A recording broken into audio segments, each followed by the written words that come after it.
Michelle Myers. I've had a lot of requests that I talk about how I'm making Noah's baby food. So today I thought I would let you join me while I make him some sweet potatoes.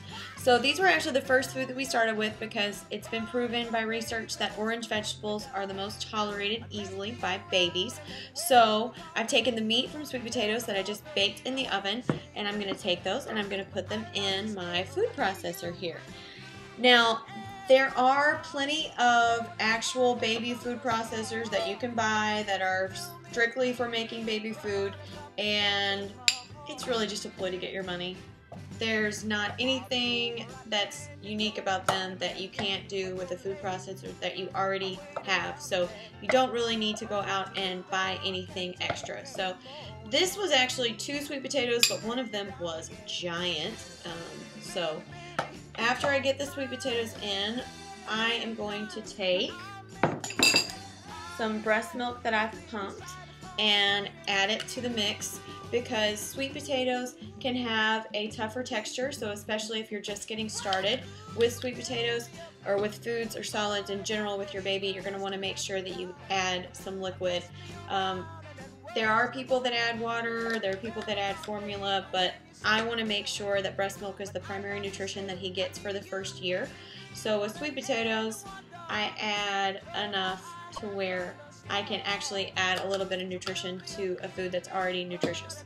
So I'm going to make some noise. And alright, so there are sweet potatoes pureed, and as you can see here, I have a ice cube tray, and there are already a few that are already in there.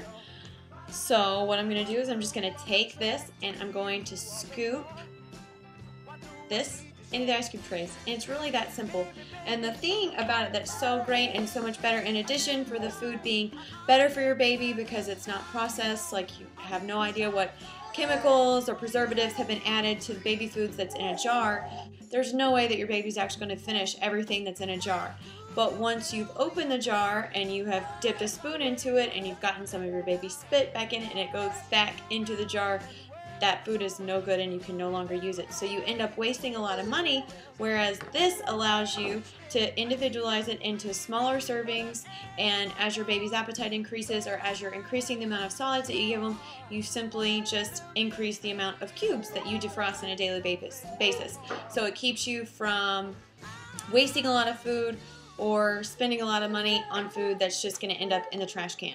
So you can see here that I've added some sweet potato already to, I already have some banana already done, and all I'm going to do is wait for this to cool, and then I will cover it with this plastic wrap and I'll put it in the freezer, and I'll do another video to show you how you will want to defrost each day's serving. But there have been a few resources that I've used that have been really helpful to me. One of them is called Super Baby Food. It's a book, it's an iPhone app, so look it up, check it out.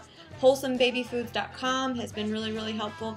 And then I also love Dr. Sears, and so as far as when to introduce solids, how to start solids, which foods you should do first, I've followed a lot of Dr. Sears stuff, so be sure to check out his website because it's really helpful and gives a lot of really good information.